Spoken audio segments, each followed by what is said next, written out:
Welcome on my channel. और आज के वीडियो में हम लोग टैग वर्ड की हेल्प से हिंदी की जो पेडागोजी है उसके प्रश्न को सॉल्व करेंगे। तो आज की वीडियो इसीलिए इम्पॉर्टेंट है कि जिस तरीके से आज हम लोग पेपर को, सामने आपके पेपर है और इसको सॉल्व करने वाले हैं, ठीक उसी तरीके से आप आसानी से हिंदी की जो पेडागोजी है या साइंस की पेडागोजी है उसको मैं आपको सॉल्व करके डेली जो 5 साल के पेपर में करंट में हुए हैं उन पेपर्स को ही ले रही हूँ और उनमें किस तरीके से टैग वर्ड से हम क्वेश्चन को देखेंगे वही आपको यहाँ पे जब इस तरीके से प्रैक्टिस करेंगे आपका हर क्वेश्चन सही होगा, आपको टैग वर्ड्स की प्रैक्टिस भी हो जाएगी।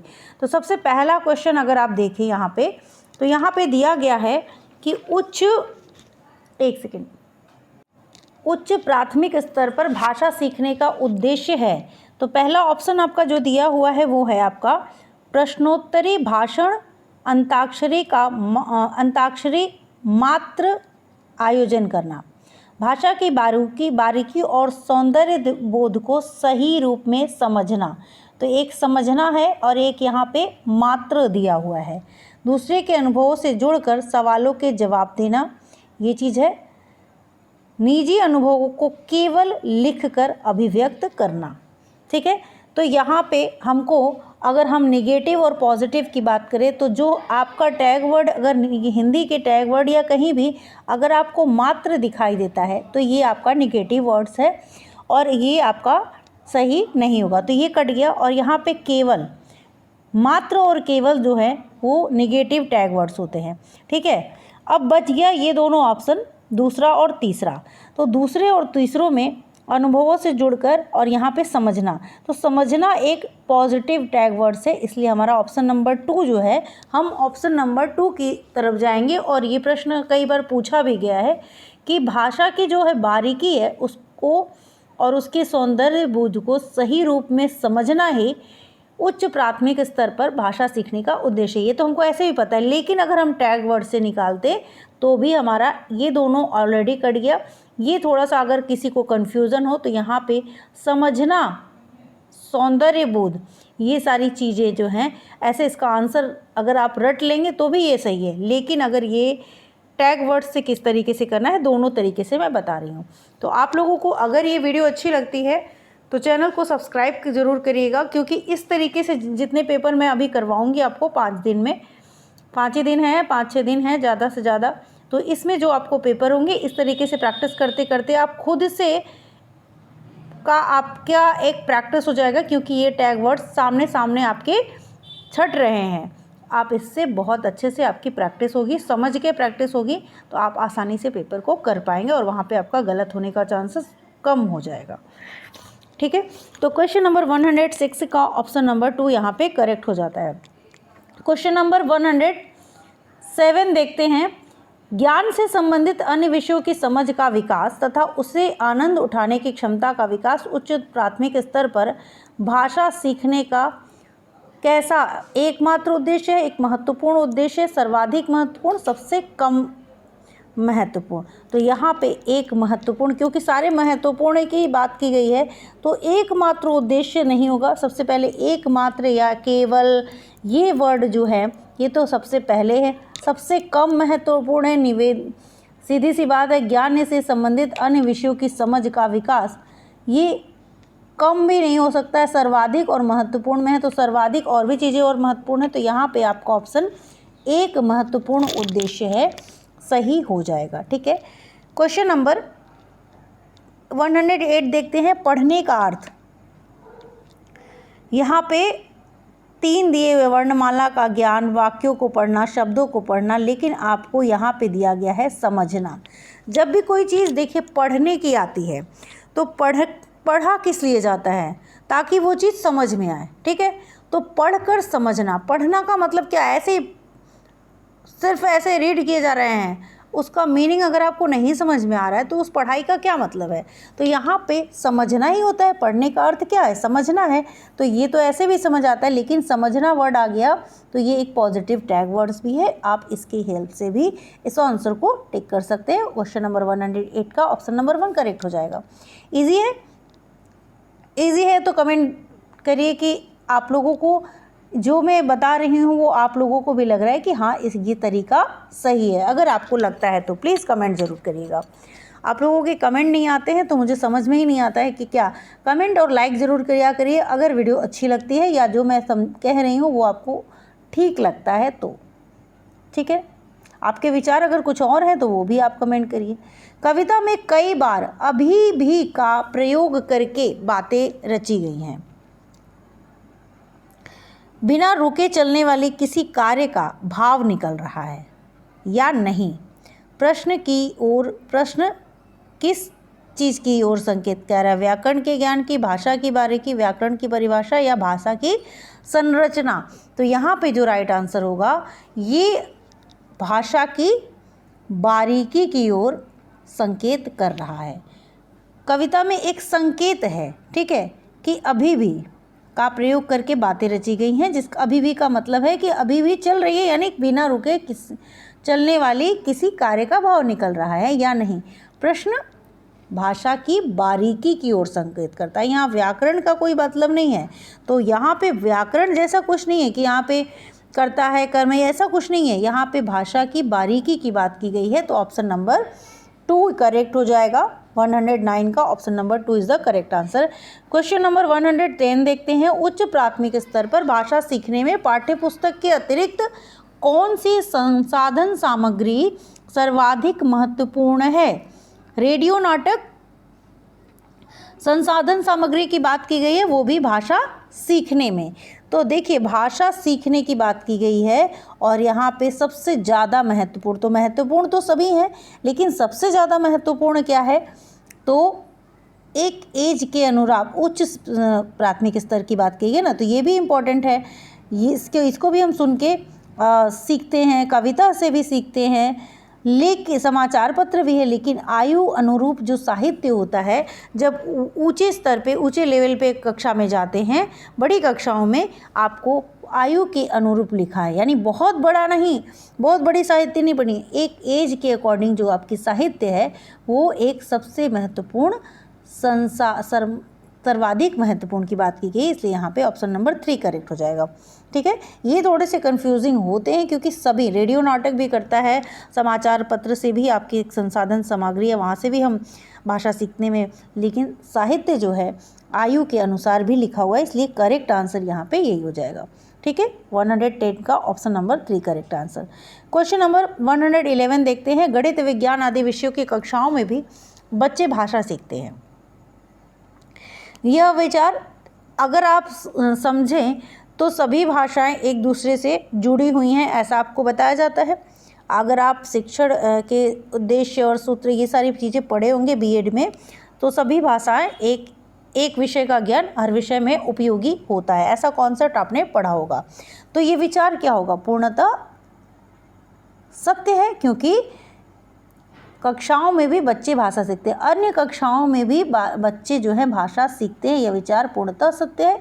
ये तो ऐसे ही आपका सही है, क्योंकि ये आप लोग जानते हैं कि हर एक सब्जेक्ट, हर एक विषय दूसरे विषय के सीखने में क्या होता है? सहायक होता है। तो निराधार है, ये नेगेटिव हो गया। असत्य आंशिक रूप से, पूर्णतः असत्य, ये तो नेगेटिव वर्ड है, तो ये सहायक होता है, इसलिए पूर्णतः सत्य है, ऑप्शन करेक्ट हो जाएगा। इसी तरीके से आप सही आंसर की तरफ जाएंगे। ये मैं आप लोगों को समझा इसलिए रही हूँ क्योंकि अब पेपर नज़दीक है और आपको डायरेक्ट एग्ज़ाम में किस तरीके से, ये कोई रटने वाली चीज़ नहीं है, पेडागॉजी है जिसको आपको समझ के ही सॉल्व करना पड़ेगा। इसका कोई पढ़ाई नहीं है, इसका ये एक समझ है स्टूडेंट के लिए। विद्यालय में आपको क्या करना है, किस तरीके का चीज़ें होना चाहिए, एक चाइल्ड सेंटर्ड एजुकेशन में किस तरीके की शिक्षा होनी चाहिए और ये लैंग्वेज की भाषा को किस तरीके से पढ़ाया जाना चाहिए, उसकी बात है। अगर वो समझ गए और ये प्रैक्टिस करते करते क्वेश्चन ना, वो आप समझ जाएंगे कि भाषा की कक्षा कैसी होनी चाहिए। भाषा में पढ़ने लिखने 4 चीज़ें होती हैं, पढ़ना, लिखना, बोलना और सुनना। ये चारों चीज़ें किस तरीके से, किस उच्च प्राथमिक स्तर में और प्राथमिक स्तर में जिसका एग्ज़ाम आप दे रहे हैं उसमें कैसा होना चाहिए, ये चीज़ें आपको पता होनी चाहिए। और ये कैसे आएगी? प्रैक्टिस से आएगी। तो उच्च प्राथमिक स्तर पर पुस्तकों में हिंदीतर भाषा को ही जगह मिलनी चाहिए। ताकि बच्चे भाषा की विविध रंगतों से परिचित हो सके, हिंदीतर भाषी साहित्यकारों से परिचित हो, सामाजिक संस्कृति से परिचित हो सके। ये सभी क्या राइट आंसर हो जाएगा? देखिए यहाँ पे सारी ही बातें अपने आप में सही हैं, इसलिए ये सभी वाला ऑप्शन आपका करेक्ट हो जाएगा। 112 का ऑप्शन नंबर 4 करेक्ट आंसर है। क्वेश्चन नंबर 15 क्वेश्चन आज हम लोग देखने वाले हैं इसके, जिसको आपको पेडागोजी में 15 क्वेश्चन ही आते हैं, और आगे के ऊपर के जो मैंने आपको गद्यांश और पद्यांश सॉल्व करने के लिए किस तरीके से सॉल्व करना है कम समय में, वो आपको मैंने बता दिया था। आज मैं पेडागोजी की बात कर रही हूँ कि टैग वर्ड या कुछ और तरीके से किस तरीके से सही आंसर की तरफ हम बढ़ेंगे, यही चीज़ें मैं बता रही हूँ। तो इन चीज़ों को आप ध्यान से सुनिए, खुद भी इस तरीके से कोशिश करिए, ये ज़रूर आपको अच्छे नंबर दिलाने में बहुत ज़्यादा हेल्प करेंगे, मुझे ऐसा लगता है। और आपको क्या लगता है, आप अपने कमेंट बॉक्स में मुझे ज़रूर बताइए कि क्या जो मैं बातें कह रही हूँ उससे आप खुद सॉल्व करके इस तरीके से देखिएगा, आपको फ़ायदा ही होगा। व्याकरण शिक्षण की कौन सी विधि अपेक्षाकृत प्रभावी है? अगर मैं बात करूँ अगर विधियों के बारे में, तो मैं पहले ही आपको बता दे रही हूँ, कहीं भी आपको आगमन विधि दिखे, ठीक है, आगमन विधि दिखे, ये सबसे अच्छी विधि कही जाती है, क्योंकि बच्चे इसमें क्या करते हैं, इसमें बच्चे डायरेक्ट उनको एक पका पकाया चीज़ नहीं दे दिया जाए कि नियम दे दिए गए हैं आप उन्हीं पे काम करिए। यहाँ पे बच्चे एग्जाम्पल रूल उदाहरण से किसकी तरफ जा रहे हैं, उदाहरण से नियम की तरफ जा रहे हैं, यानी उदाहरण समझते हुए उस उदाहरण से वो नियम बना रहे हैं, तो इसको बोलते हैं आगमन विधि। और जब नियम से उदाहरण की तरफ जाते हैं तो उसको बोलते हैं उदाहरण से नियम की तरफ जाते हैं तो आगमन विधि, यानी पहले बच्चा उदाहरण सीख रहा है और खुद से उस नियम को जानने की तरफ बढ़ रहा है, और पहले ही नियम बता दिया गया और नियम से उदाहरण की तरफ आ रहे हैं, तो ये हो गया आपका निगमन विधि। जब भी आपको पढ़ाना हो तो आप अच्छी मेथड कौन सा कहलाता है, आपका आगमन विधि, ठीक है। तो आगमन विधि यहाँ पे उदाहरण से नियम की ओर, तो ये आगमन विधि यहाँ पे करेक्ट आंसर हो जाएगा। आगे की चीज़ें निगमन, सूत्र, पाठ्य पुस्तक, ये सब में सबसे प्रभावी जो विधि है वो है आगमन विधि, ठीक है। तो ये आपको कहीं भी दिखे आपका वो करेक्ट आंसर हो जाएगा। भाषा के समझ में जो भाषा सिखाई जाती है या गणित भी हो तो वहाँ पे आगमन विधि आपकी सही होगी। क्वेश्चन नंबर 118 देखते हैं। मैंने इसमें कुछ रटा नहीं है, सिर्फ ऑप्शन के सहायता से कर रही हूँ, आप लोग भी इस तरीके से कर सकते हैं। उच्च प्राथमिक स्तर पर भाषा की पाठ्यपुस्तक में रक्त और हमारा शरीर पाठ शामिल करने का विचार से जुड़ा है। किस बात से जुड़ा है भाई? भाषा की पाठ्य पुस्तक है और वहाँ पे रक्त और हमारा शरीर पाठ जुड़ा गया है, तो इसका कारण क्या हो सकता है? तो देखिए, हिंदी भाषा की विभिन्न रंगतों, ये ऑप्शन आपका सही हो जाएगा। तो ऑप्शन नंबर 3 यहाँ पे विज्ञान संबंधी शब्दावली का यूज करने के लिए नहीं किया गया है, हिंदी भाषा की विभिन्न रंगत, ये चीज़ ऑप्शन सही है, इसलिए यहाँ पे 3rd ऑप्शन सही हो जाएगा। क्वेश्चन नंबर 119 जो कि कई बार पूछा गया है, हमेशा पूछा जाता है, तो मैं तो इसको कहूँगी कि आप इसको रट लीजिए। त्रिभाषा फार्मूला के बारे में पूछा जाता है। त्रिभाषा फार्मूला भारत की चुनौतियों को संबोधित करने का एक प्रयास है। कैसा प्रयास है? भारत की डैश की चुनौतियों को, तो यहाँ 2 ऑप्शन दिए गए हैं जो आपको इसमें फिल करने हैं। तो त्रिभाषा फार्मूले के बारे में आपको पता होना चाहिए कि त्रिभाषा फार्मूला जो है भारत की भाषा स्थिति की जो चुनौती है उस और अवसरों को संबोधित करने का एक प्रयास है। तो यहाँ पे ये आप एक परिभाषा के रूप में इसको भर के त्रिभाषा फार्मूला भारत की भाषा की स्थिति यानी भाषा स्थिति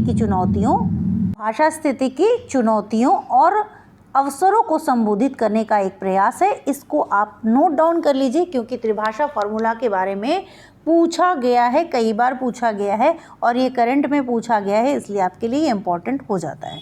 तो ये ऑप्शन आपको आई थिंक आपको ये नोट डाउन कर लेना चाहिए मेरे ख्याल से। ठीक है, आप इसको नोट डाउन कर लीजिएगा, हो सकता है इस बार भी ये क्वेश्चन आ जाए या इससे संबंधित किसी तरीके से बना के क्वेश्चन पूछ ले। लिखने अंतिम क्वेश्चन है आज का। लिखने की क्षमता का विकास बोलने, सुनने और पढ़ने की क्षमता की संगति में होना चाहिए। यह विचार पूर्णतः क्या है? तो ये पूर्णतः सत्य है। निराधार गलत है, ऑप्शन है आंशिक रूप से पूर्ण सत्य, ये सारी चीज़ें नहीं है, पूर्णतः सत्य है, ये पॉजिटिव चीज़ है। तो ये ऑप्शन आपका करेक्ट हो जाएगा। वीडियो कैसी लगी ज़रूर बताइएगा और अगर अच्छी लगी हो तो चैनल को सब्सक्राइब करिएगा ताकि आप अगले 5 दिनों तक हमसे जुड़े रहें और उसके बाद भी जुड़े रहिए ताकि हम सुपर टेट की तैयारी या अन्य जो प्रतियोगी परीक्षाएं टीचिंग से संबंधित है उनकी आपको इस चैनल पे मिलेंगी।